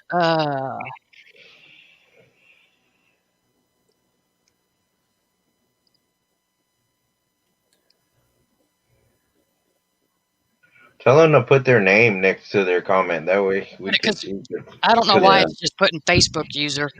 Yeah, so if you're putting comments, please put your name so we know who's making the Is it the comment. not orbs rods looking for meat comment? Because I did kind of put that up. Okay, that was from Damien Cott. Oh, that was from Damien. Okay. Yeah, he's pulling up on mine. I've been kind of messaging him. He also mentioned something about, and I was trying to catch it about they took his dog, and I was trying to get him to comment on that if he thought that the orbs took his dog. Yeah, that's what I was trying to figure out. It says, oh no, I hope they stay away from my dog. Yeah, I'd go to war. Yeah. I collapsed twice in one run on some spot. They took my dog. Big dog, no weapons. Anyways, I bet you shotgun. Haha. Good one. You talking to me or talking about? No, I'm reading the comments. Oh. It followed after the dog. Now, Philip S. Bracco, talking about I can't do it anymore. I remember Robert W. Morgan mentioned to put in your hands up in there, letting the Sasquatch know that you're not armed, but I also applied it in meditation. That is one of the most recommended, even for bear. Mm-hmm. They talk about you raising your hands up. Well, that's to make you be bigger. Yeah. But also, even when we train and this may sound silly, but I have to apply it to a common sense that I know of training my dogs. Whenever I come to a dog, I always pull my hands in, because when you do this with your hands, it's a sign of aggression for most animals, talons and claws and stuff like that. And then I'll also pull my hands behind my back just a tiny bit. And it's funny that you mentioned that, because I never thought about it. Even in meditation, they teach us, have your hands here or open in a to welcome things in. You put it this way: when I was at the camp with Big Red, and I had the time to actually go out there and put forth the fact that I wanted to let him know I was peaceful, I really didn't. I mean, I would just kind of sit on the ground, have my leg up, have my elbow draped over my knee, hands hanging, just sitting there peacefully, and just letting my vibe go, and let them judge, or him judge, and see that I wasn't about what my idiot shift partner was with throwing rocks at him. I wasn't going to be doing that. I meant no harm. And it didn't take long after that before it was, a good relationship where it was like real protective. He was protected me, and anything with intelligence is on to know your intentions. I think, these things are so in tune with their environment and with everybody around them. I mean, like I could give you story after story about, my dog, even today, down there with what we went through today. He could definitely tell who needed him the most, and they know. I mean, they know your intentions when you, I believe that even on a spiritual note, because I do cover the paranormal, so does Ashley, and Pat does some, but Big Dog, you're not doing the paranormal stuff much anymore, are you? I don't research it or anything, but I still am fascinated with the stories or whatever because like I've had paranormal stuff happen to me when I was younger, and I didn't understand what was going on until I started talking to people who were into that, and that kind of made me go, "Hey, wait a minute." Yeah, it's like the more you know, it's like wow. I didn't know that's what that was. Just creepy stuff going on. And it's funny because when I talked about it, I've actually had other family members reach out and say, you know what, I didn't want to say anything, but since you did, I had creepy experiences happen at that house that we used to live in. And it's still in the family, but we had a couple different family members live there at different times. Well, let me throw something at you. Me and a mutual friend of ours, Joe DeHoya, we talked about it a long time ago. And with me doing this as much as I do it, I always ask people when I'm getting a new report. It's almost funny. It's almost like that the supernatural side of things. I don't know if the Sasquatch can sense it, but it's like people that has a history with the supernatural have better experiences and more experiences with Sasquatch than people that's not. It's like they run, what's the word I'm looking for? Hand in hand almost. Yeah, but why is that? Why is there is it a certain type of person? Is it a blood type? Is it maybe an open mind? And DNA? Is it something more, like that? Honestly, my personal thoughts is I think it's more that they're more open minded and they're more apt to be paying attention. Yeah. Because I mean, we've literally had groups. We'd be in the woods, squatching, and people just not see nothing. I mean, we have, unless it was just a real serious physical, people be like, "Hey, look over there. There's one over there," and we all look, and half of us. Well, a prime example of that was Daniel Benoit sightings. When he seen the two of them. Two people in the group didn't see none of them. And then they seen them. It's weird. I don't know. Maybe just being in tune. I am getting so lost with these comments. Who put this one up, and what are you talking about? Not where I was. That's that Damien Cott again. I see you just started about this project. He was saying, let's see, actually not where I was. He's actually in Ireland. Okay. He's Polish and in Ireland. And he's had a lot of experiences over there. We've been kind of running back and forth. Oh yeah. I got Irish blood in me, and I've heard a lot of they believe a lot in, of course, banshees are real popular over there. Sorts of little people as like a kind of fae. Yes. Some people actually leprechauns. There's there's a lot of different cryptids and urban legends that you could really get into with the Irish culture. Well, even Sasquatch. Well, yeah. I can't remember what it's called over there. Woodalls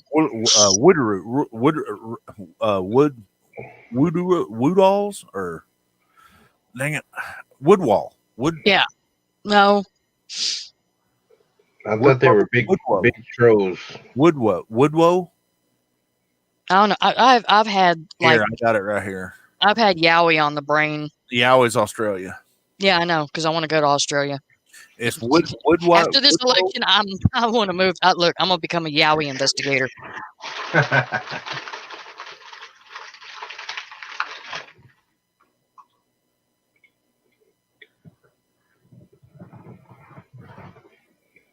I'm thinking it's like Woodwoes or something like that. Because there was a documentary just put out just the other day about the Irish Bigfoot. Gosh. Does he wear green? He just got green fur. Is he magically delicious? Boots with the fur. Woodwose.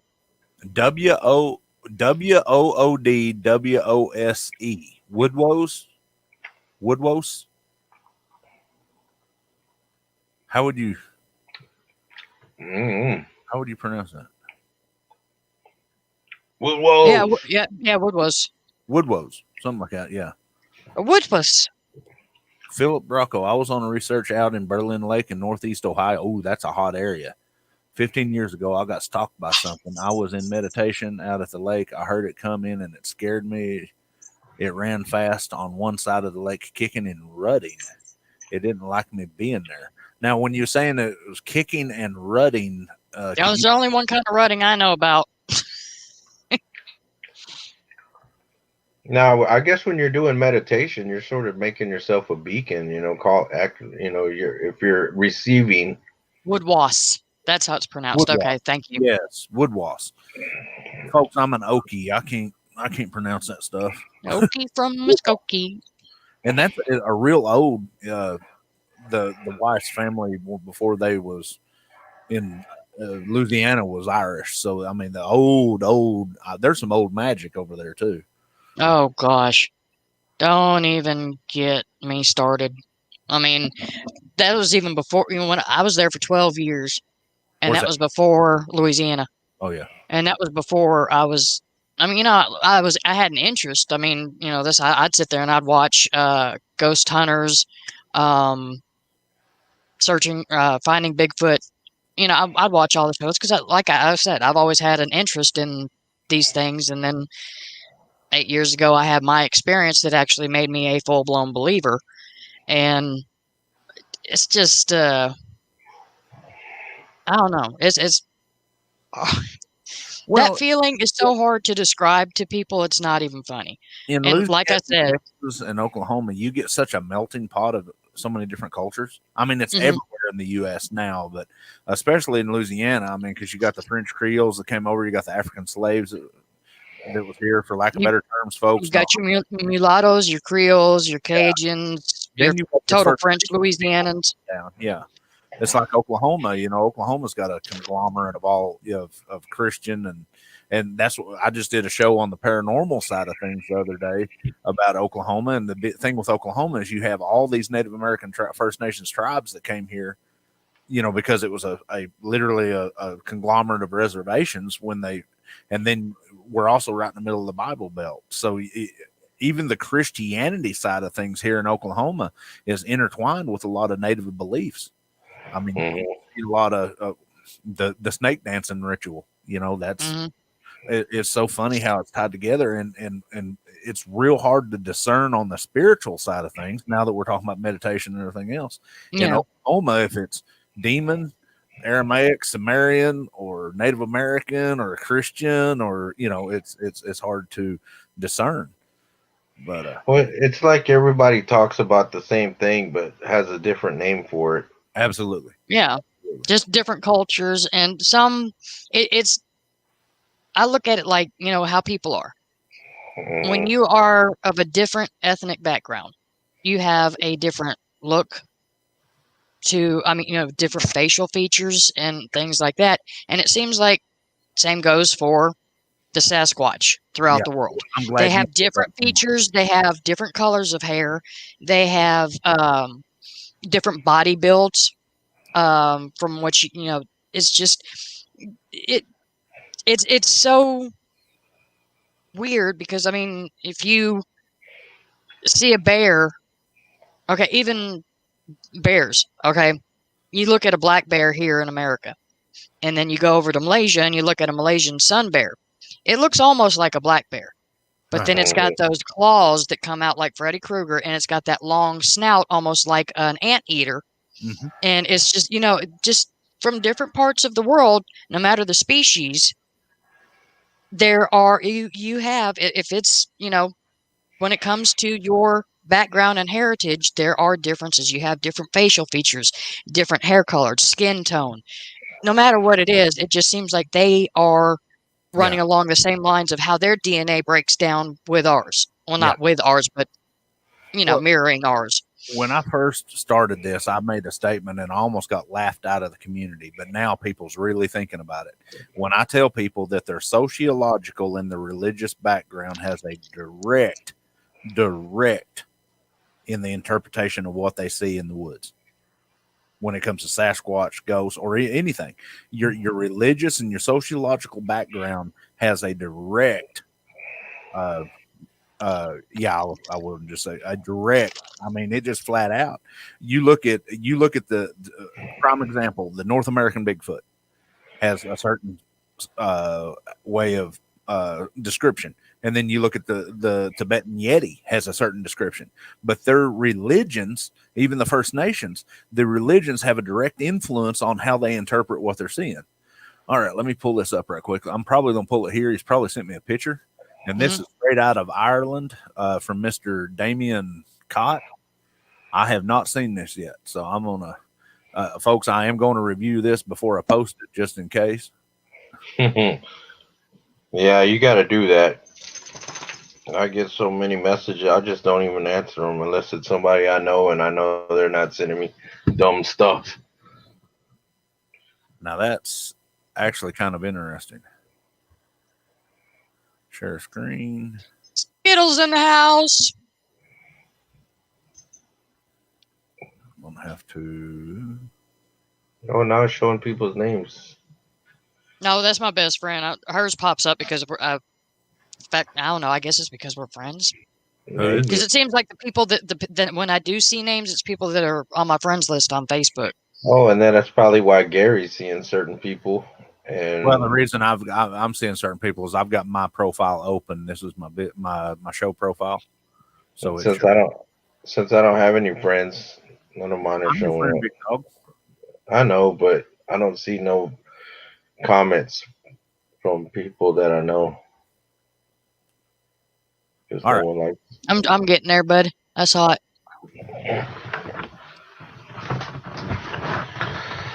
Now that's interesting. What is that? Is that a Bigfoot statue and some sticks? Am I seeing what I think I'm seeing? It almost looks like something's kind of hunkered down back there. I see. I mean, this could be the pareidolia. Sorry, but to me, I almost do see the shoulders, a head coming down, turned to the side.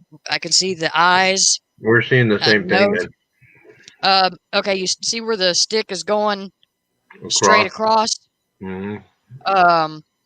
Right about halfway where there's the two other branches that do this. It's in that corner.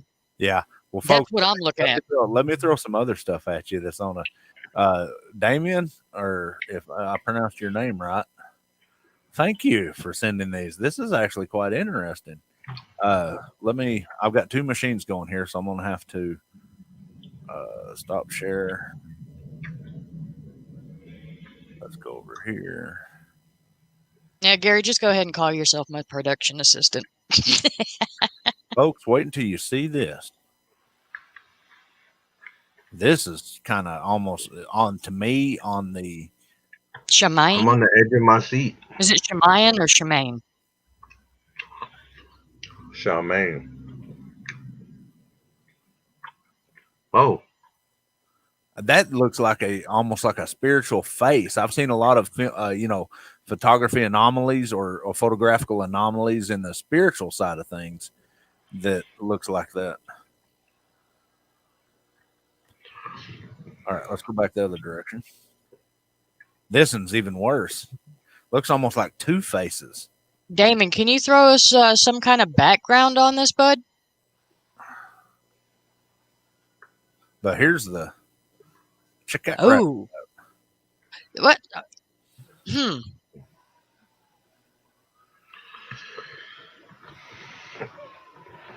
Now I will say this.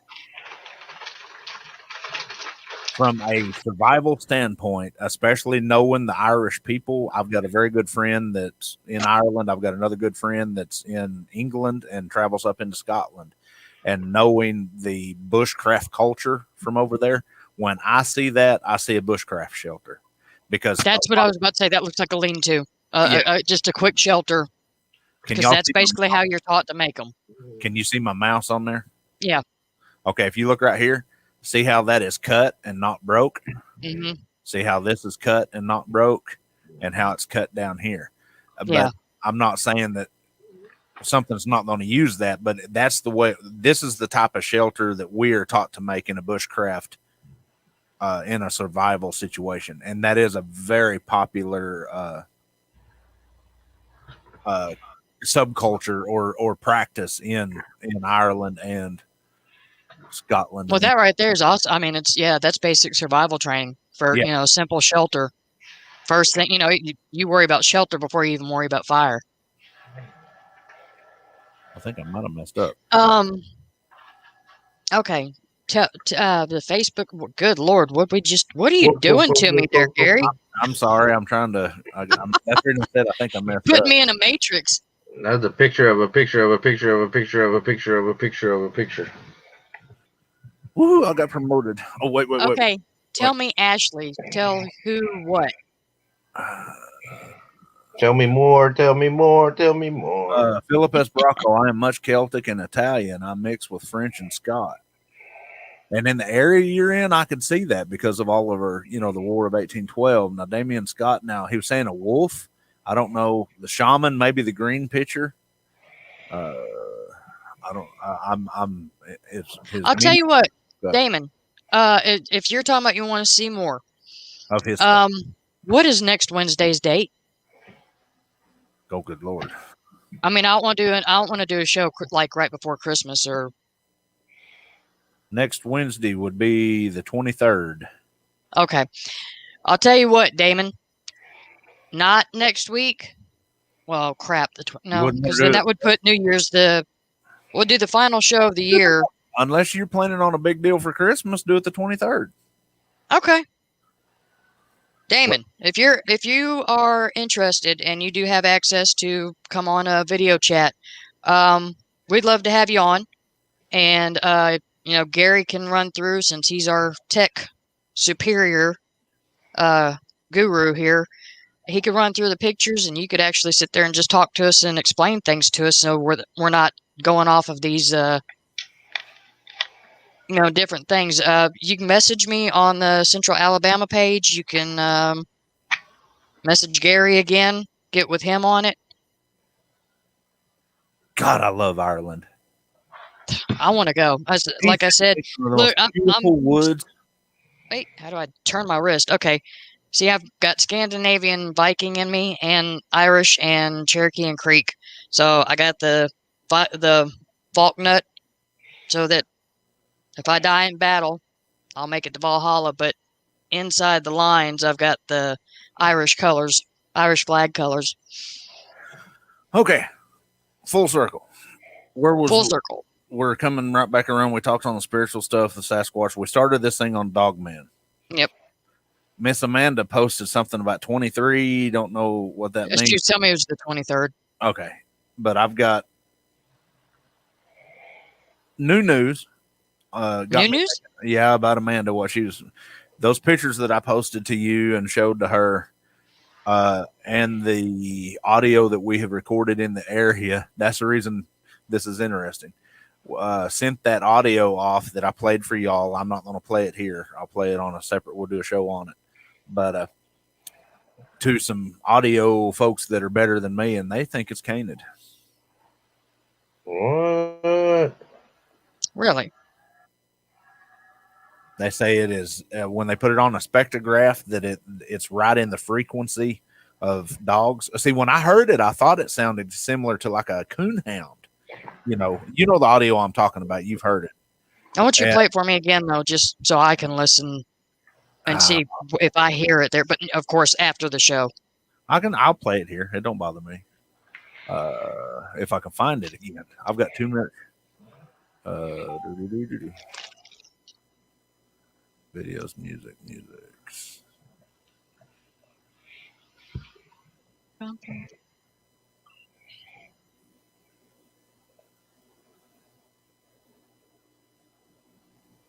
I mean, just a little bit, folks. I got a lot of every show I do, I've got a file that's crazy. I got a file on Big Dog that's pretty dang.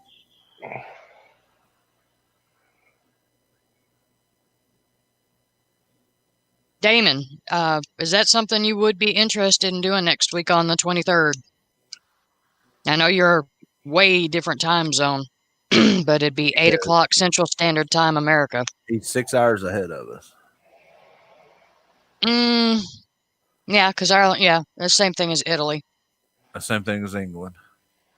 Like I said, one of my best friends in Ireland. Well, I lived in Italy, so I know that.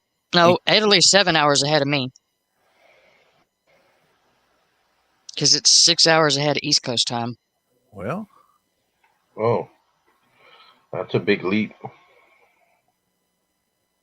A big leap. Smart ass.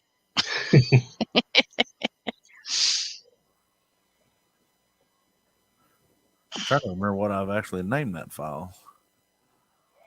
Ah, here we go. Got it. Well, had it.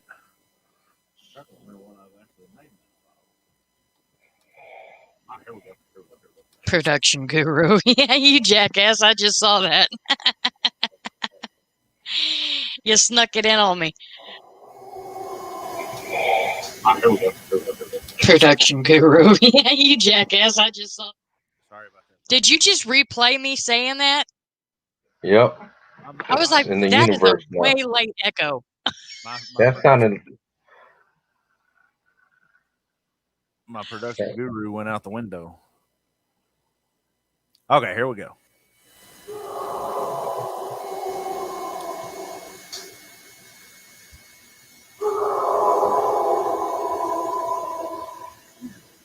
Whoa.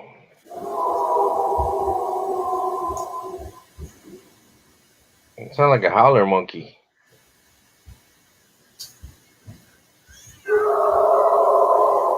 That is not a dog. That's what they're telling me. I don't know. I'll tell you what. You know Brad Ellis? Don't know him. I will get you the information to send to him and send it to him. He does all of our stuff out of Alabama here. And dude, I mean, he's awesome. He scrutinizes the hell out of everything. If I hadn't recorded that myself, I wouldn't have believed it. I'm not saying what it is. I don't know what it is. I mean, at first I hear how you were saying it sounded like a hound dog. Yeah. But then Yeah. it takes on, there's actual like, there's actually like a vowel sound in there. Yeah. Like it's the lips. You can tell that there are lips involved with this sound. Yeah, you can tell it's changing. That was recorded at 1:45 at night after I had had a lot of activity. Well, it's not just the lips and like that, but also the one thing I always go back to and swear by when it comes to vocals is the lung capacity. Yeah. I'm sorry, but yeah, dogs can howl and they can bay and they can bark like hell, but no. Even my wolves do not have that long and that forceful of a howl. Well, that chorus, that chorus of a sound. Yeah, you hear it where it's kind of like, of course, like if I were to been yell for a smoking. minute, it would do that. Like he's been smoking for a while. 12 packs in an hour. Well, you got to understand how uncanny this is because I've got family in the immediate area, and yeah, that's.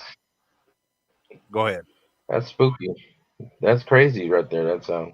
I wouldn't want to hear that out there by myself. This with all the activity that we had that weekend. That I say we because my dad was 100 yards up the hill, but I was down there by myself, and with everything that went on, it's very unsettling for us. I mean, I don't. That does make sense. If you look at some of the comments, it sounds upset. It sounds sad, like another Squatch died. It does have a forlorn sound to it. Let me get back on there. I will tell you this. We're gonna be wrapping it up here in just a little bit because I don't want to run too long, but I'll be right back. I will tell if some Squatch might have died sadness.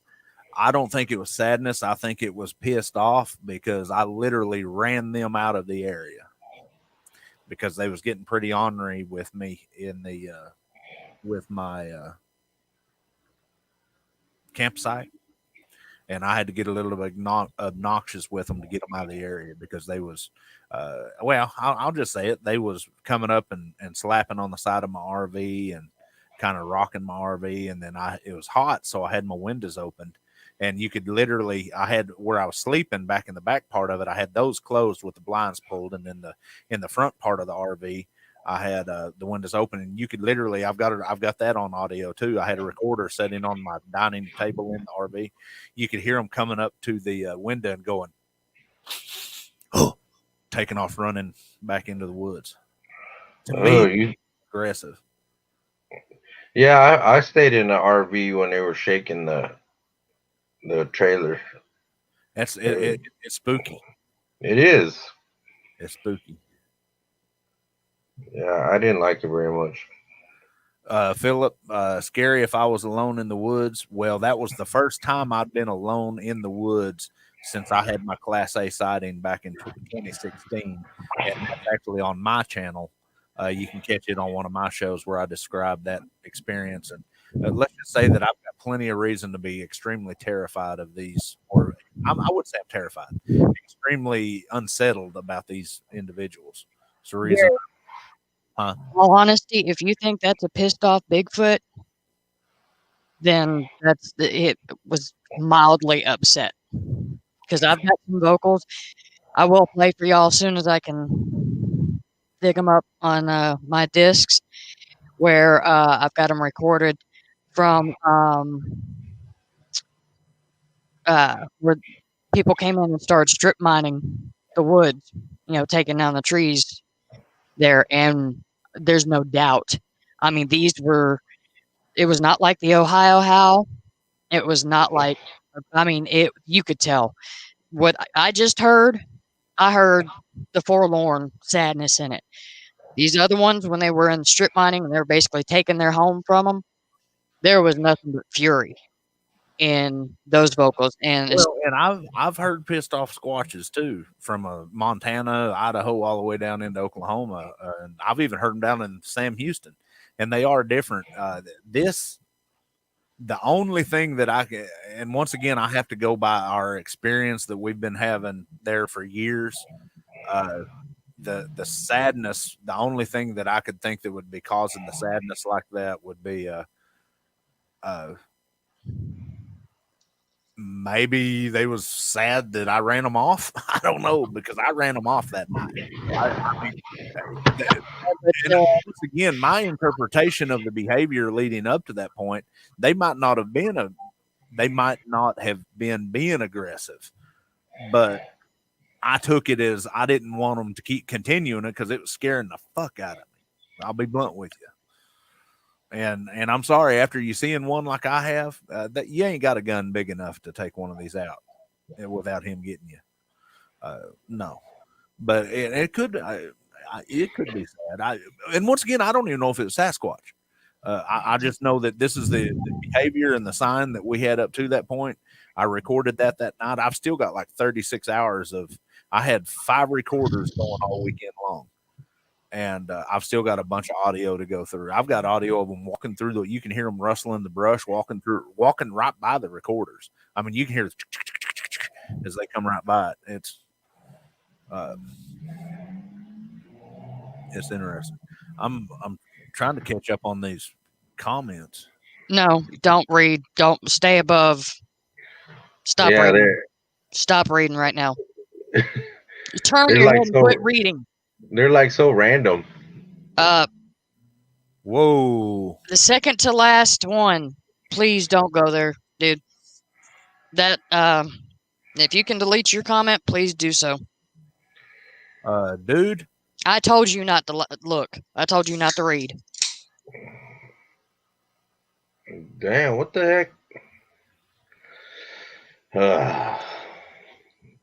Okay. On that note, I think we're gonna go ahead and wrap it up.